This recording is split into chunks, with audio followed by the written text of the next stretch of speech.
Inna anzalnahu fi lailatul qadr wa ma adraka ma lailatul qadr.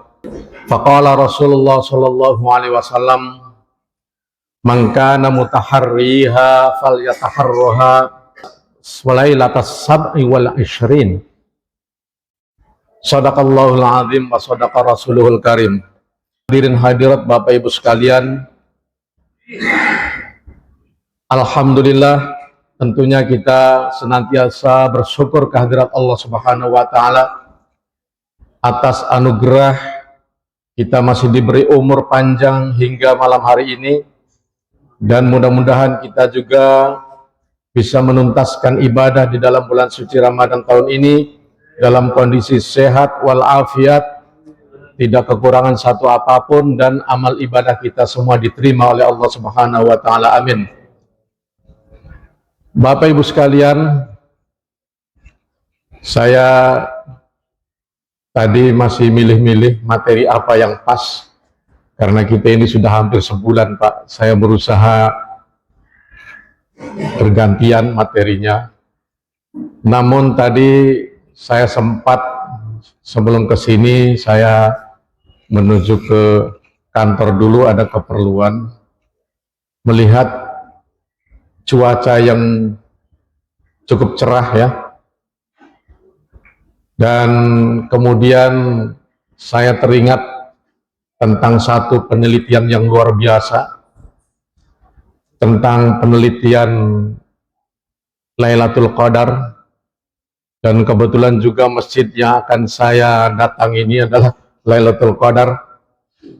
Dan malam hari ini adalah malam ke-27, karena memang beberapa hadis Rasulullah menyebutkan bahwa Lailatul Qadar itu seringnya terjadi pada 10 malam terakhir dari Ramadan. Tetapi ada juga secara khusus hadis yang diriwayatkan oleh Imam Ahmad dari Ibnu Umar yang saya bacakan tadi, itu menyebutkan secara spesifik, kata Rasul, man kana mutaharriha falyataharraha lailatas sab'i wal ishrina. Barang siapa yang ingin mengejar, ingin mencari, ingin menggapai Lailatul Qadar, maka carilah di malam 27 Ramadan. Mudah-mudahan malam ini, mudah-mudahan, kita tidak tahu, karena Allah menyatakan wa ma adraka ma lailatul qadr. Kita tidak tahu yang sebenarnya, tetapi ada indikasinya, ada hadisnya, ada ciri-cirinya. Beberapa sahabat Nabi juga menyebutkan tentang cuaca yang cerah. Dan penelitian yang saya sebut tadi itu dilakukan oleh seseorang antariksawan dari NASA Amerika, Badan Antariksa Amerika, bernama Karnar, Bapak Ibu. Beliau kerja di sana sudah bertahun-tahun. Beliau seringkali menemukan keunikan, keanehan di dalam setiap 10 terakhir malam Ramadan. Keunikannya apa? Di dalam setiap 10 terakhir di bulan Ramadan itu, beliau melihat 9 malam banyak meteor berjatuhan. Tapi ada satu malam, walaupun menurut beliau tidak menyebut tanggalnya, tetapi pokoknya pasti dalam setiap 10 terakhir Ramadan itu ada satu malam yang berbeda dengan 9 malam lainnya, di mana 9 malam lainnya banyak sekali meteor berjatuhan, sementara satu malam itu sama sekali tidak ada meteor satupun yang jatuh. Ini kan aneh, ini kan luar biasa, ada apa? Kan begitu. Nah, kemudian cahayanya juga terang. Dan itulah kemudian beliau menemukan juga di dalam ayat surat Lailatul Qadar tadi ya, yang saya bacakan di awal, inna anzalnahu fi lailatul qadri khairum min alfi syahr tanazzalul malaikatu warruhu. Malaikat-malaikat turun ke bumi, begitu juga ruh. Ruh itu adalah malaikat Jibril, disebut ar-ruh. Nah, jadi jelaslah, yakinlah kita bahwa yang satu malam yang disebut oleh Karnar itu yakin itulah Lailatul Qadar. Kenapa? Karena malaikat itu kan diciptakan oleh Allah dari cahaya. Kalau mereka turun, kira-kira apa yang terjadi? Tentu saja bisa menerangi sekelilingnya, cerah cahayanya. Hadirin kaum muslimin rahimakumullah. Tentunya marilah kita isi ya malam-malam terakhir ini dengan banyak aktivitas, banyak amal ibadah yang tentunya kita punya masing-masing. Ada yang tadarus Quran, silakan. Yang mau khatamkan malam ini bagus juga. Yang tarawehnya terus dipertahankan sampai terakhir. Mungkin juga saat-saat menjelang sahur atau setelah sahur ketika masih sempat tahajud juga. Atau sodakohnya, atau zakat fitrahnya, atau juga zakat malnya. Bagi Bapak Ibu yang sudah mencapai hartanya atau tabungannya, katakanlah sudah mencapai 1 nisab. 1 nisab itu sama dengan seharga 85 gram emas. Sekarang berapa tuh per gramnya tuh? Kalau tidak salah sekitar 1.700.000-an, Pak.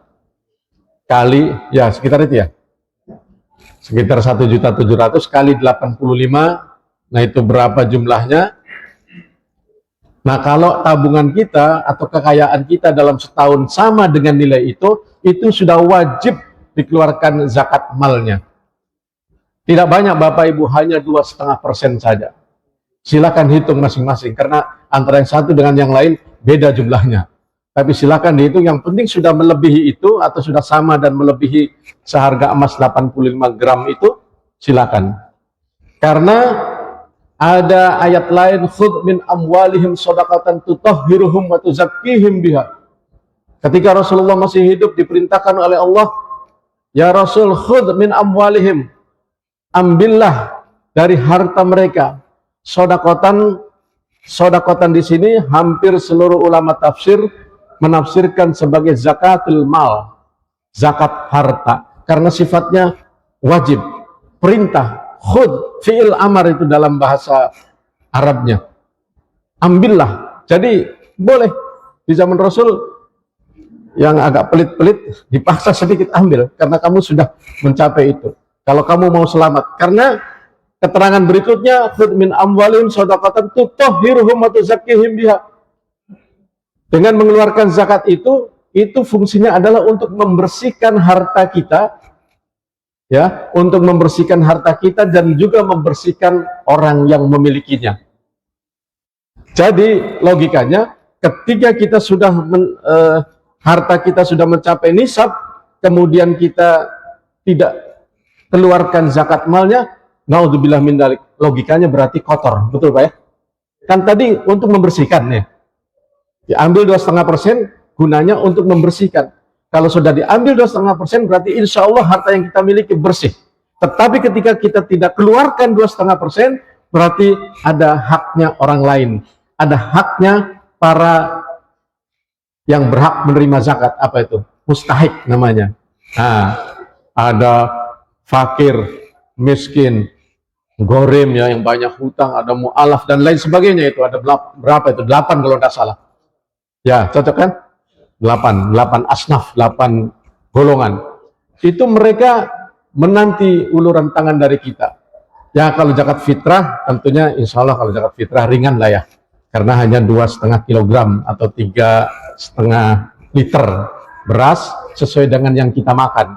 Dan saya kira panitia saya lihat sudah ada berapa karung itu di belakang mimbar, artinya sudah berjalan. Nah, tetapi saya mengingatkan, penting juga itu zakat mal buat Bapak Ibu yang hartanya sudah berlebih dan sudah mencapai nisab. Bapak Ibu sekalian, mungkin ini yang dapat kami sampaikan ya. Ini sifatnya hanya mengingatkan kembali. Mari malam ini kita tuntaskan. Yang mau iktikaf di masjid ya, iktikaflah ya, semampunya, jangan dipaksa juga Pak. Kalau sudah encoknya kambuh ya bisa istirahat di rumah tetap